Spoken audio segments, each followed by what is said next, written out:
Hey, my name's Matt, and this is my YouTube channel. A lot of people over the years have told me that I should be starting my own YouTube channel. The thing that's prevented me is that I don't know anything about doing any YouTube channel. I'm chubby, I'm bearded, which is kind of the qualifications for painting Warhammer, really, and minis in general. So here I am. I'm completing the circle. I've got a YouTube channel. I don't know how long I'm going to be doing these episodes for, but if you guys can give me as much help on the recording type stuff and the photography type stuff as much as possible, then maybe we'll make a go of this and I can quit my life of crime, my day job. Anyway, I'm going to show you guys the painting job that I've just done recently for a friend of mine, Chris, who wanted a D&D model for himself. It's like this cool little angel. I have no idea where he got it from. The 3D print's pretty alright, but hopefully the paint job I've done is good justice. He wanted like the Anarius character from Diablo, which I played for a little bit, but I don't really know who Anarius is because I kind of gave up playing it. It got a little bit boring. But there's an Assassin's Creed kind of vibe in there as well, with a little bit of OSL. Done it in an afternoon, really. I actually screwed it up. I had to strip the model once because I'd done an oil wash on it, which has killed a couple of my brushes. My own fault. I shouldn't have tried anything new with it, especially since I knew I was going to be filming for the first time. I need to stop waving my hand at the camera. Yeah, so let's go, shall we? Alright, so first up, a decent black primer. Really important. Obviously, I'm going to speed this part up because there is zero skill required whatsoever to do a base coat, is there? Alright, so let's go with our base layer this time. Vallejo Mecha Dark Blue, and basically what we're going to do is we're going to cover most of the model except for the really extreme shades, right, like the recesses. Okay, maybe I'm trying to sound a little bit too much like Marco Frisoni right now. I'm sure he writes all of this stuff down, but this is my first voiceover, so cut me some slack. So yeah, putting that blue in as that base means that we've got something really solid to build on, and we can throw other colours on there to make it look a little bit more three-dimensional, a little bit more interesting. Weirdly enough, it wasn't the effect I was going for, but it's kind of looks a little bit like a pigeon's wing.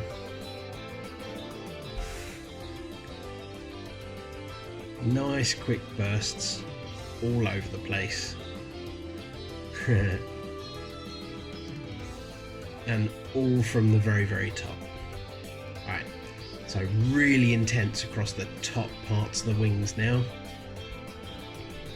Both sides.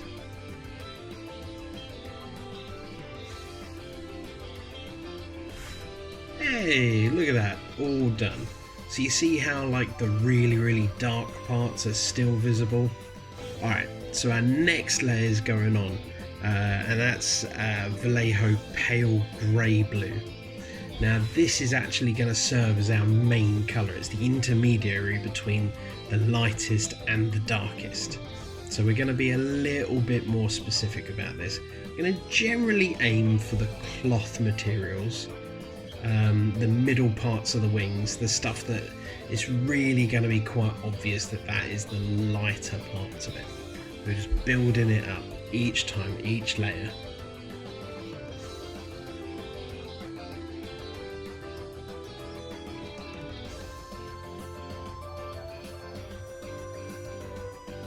Just being a little bit more specific over the hood part now.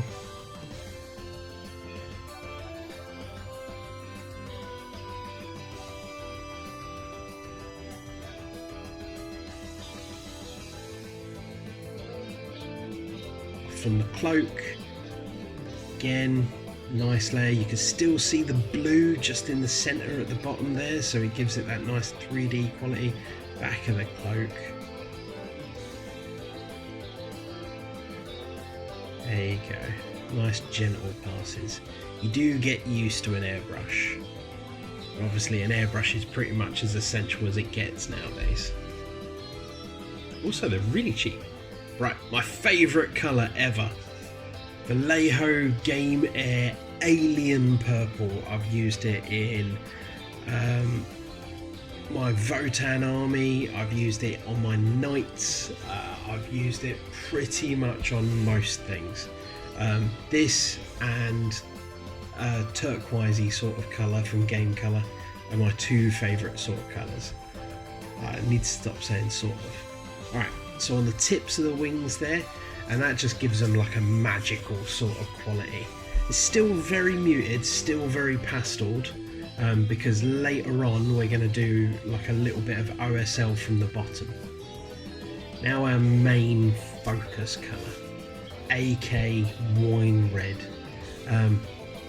That's going to go on the middle sash. I wasn't thinking Assassin's Creed at the time, but then later on when I showed it to Chris, he was like, no, it's Assassin's Creed.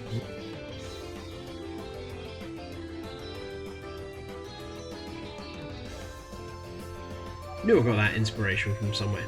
And then this is me now tidying that up again by going back in with a lighter colour. That's Ulthuan Grey I'm using there, which is an off-white.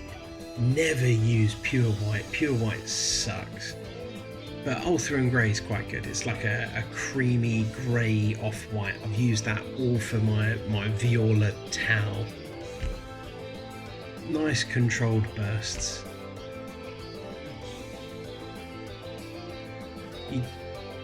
Airbrushes are kind of awesome, but you do have to learn the different characteristics of paint that you put through them. Later on, you're going to see me mess this up. I didn't thin down my paints enough and I ended up with like a little clog. There you go, that's it. So, best way to deal with when your airbrush splurges on everything is if it's not too bad, get a couple of drops of water and then use a paintbrush and then just wash it all out. Collect as much up on the brush as you can, rinse it off. Give it a bit of a dry with a few blasts of airbrush maybe, and then start over again. Sometimes it can force your hand in making something a little bit brighter than you intended, but in this case worked out quite well. Like I said, learn the characteristics of your paint. Black goes through absolutely fine. White, yellows, they always clog and botch everything up. Metallics, oh my god, don't even do it. Metallics through an airbrush, you're going to end up having to strip that thing down and clean it every time you put a metallic through. Alright, just building up the first little layer there on the tip of the sword. Later on we'll do like a little effect that is like a non-metallic metal, but I wanted to keep this guy away from traditional non-metallic metals. I didn't want to do silver and stuff like that, so later on I've got a tarnished gold sort of thing going on. Now obviously we're into the pastels, so now we've got to darken everything up again. One of the best ways to be able to really punch the highlights of a model is not to do extreme highlights, although extreme highlights are kind of awesome, but to actually take the shades all the way down. Now here I've got the Tamiya panel line black. This stuff's awesome. I use it on pretty much everything, to be honest. All you have to do is give your model a coat of gloss, like a solid gloss. I use an AK Interactive Ultra Gloss thing. Wait till that dries. A couple of hours is usually actually pretty good. You don't really want to mess around with waiting for gloss to dry because it can break down if you start putting other stuff on. So what I'm doing here is I've actually got a little bit of enamel thinner on a makeup sponge, and I'm just cleaning up where I went with the Tamiya panel liner. The enamel basically reactivates the paint, and it should absorb straight into the sponge. Then you end up with some very dirty looking sponges, but sometimes it just moves it into the cracks.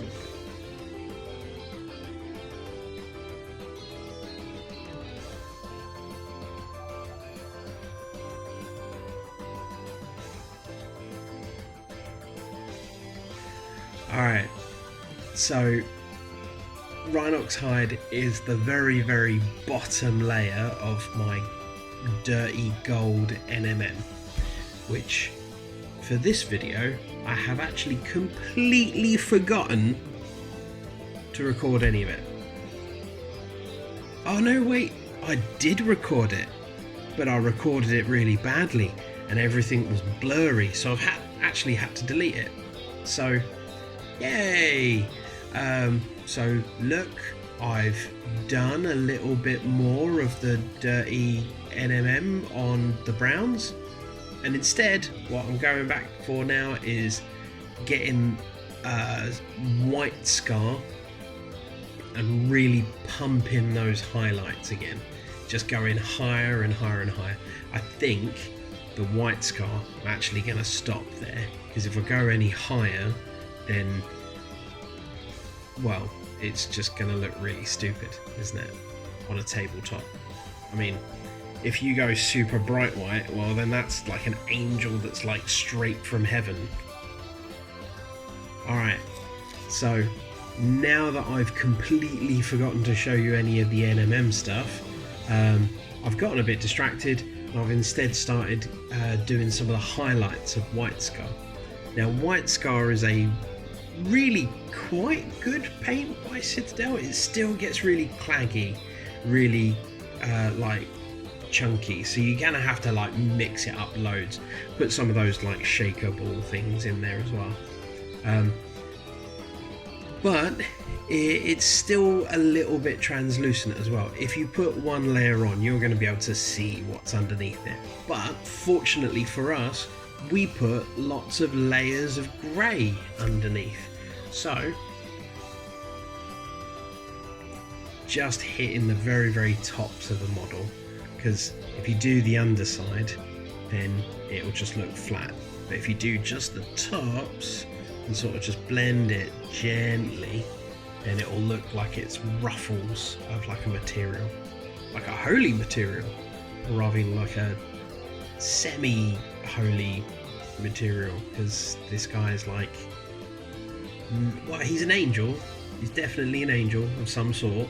He's got the wings, he's got the no face thing going on, but he's living in the real world. Like, Chris has got this guy doing dungeons, so like he can't be like super angel-y, can he? Because otherwise he'd be doing something bad. Right, back to the NMM, in case you haven't got whiplash enough. So this time the next layer of NMM is just to put a little bit of Mournfang brown. Have I explained what NMM is? Non-metallic metals. And what I'm going for here is like a really dirty, coppery, gold sort of armour type thing. Like, you know, this angel's wearing gold, perhaps it's like from a celestial place, but it is ancient, right? It's been made by like people that didn't really know how to work metal properly back then, by some ancient forge of mortals. Right, back to the White Scar.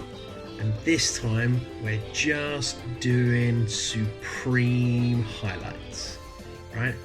Just really solidifying those lines.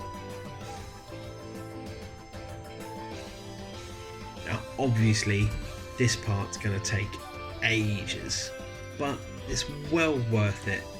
By highlighting, you're drawing the eye away, everything blends together underneath it. Wow, I actually kind of sound like I know what I'm talking about. That's a first for me. Anyway, it's around about this point in time that I completely either forget to record the rest of this model, or all of the footage was so bad from the camera that I've been using and the technique of holding it underneath, that yeah, this is kind of the end. But I will show you the finished product, that I like the photo that I sent to Chris, and then you'll kind of see that, you know, I'm all right at painting models, just really shocking at filming it. So that wasn't so bad, right? I mean, it took a long time for me to get to this point. I've had a shave and a haircut and everything, right? It's taken all in all about a week to actually shoot, record, edit, and like do all of the talking heady type stuff. There's been quite a few barriers, to be honest. Like, I didn't think I was very good on camera. Still don't really think I'm that good on camera, but I'm going to keep doing it anyway, because that's what being resilient's about. I'm going to do another video, if anything, just to see if I can get like a little bit better. If I get a little bit better, by the time I've done like 20 videos, I'll be like one of those other guys like Marco Frisoni or something, right? Marco, if you're watching this, you're an inspiration. Send me a t-shirt, please, and I'll wear it. That'd be amazing, because actually it probably won't matter to you if I wear your t-shirt at all. But I'd really like a Not Just Becca t-shirt. That'd be cool. Anyway, let's do another video. Thank you very much for watching. Like and subscribe, because that's what I'm supposed to say, right?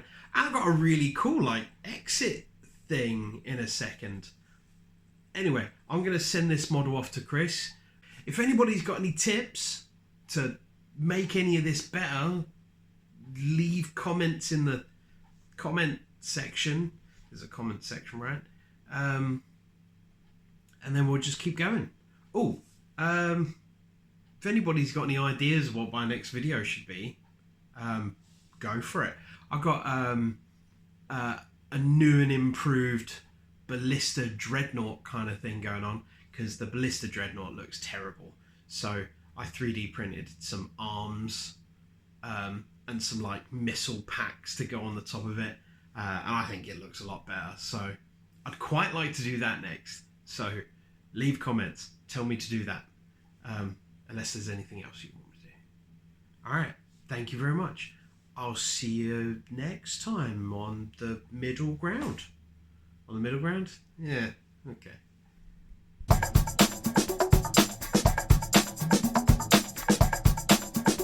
That's going to the blooper reel.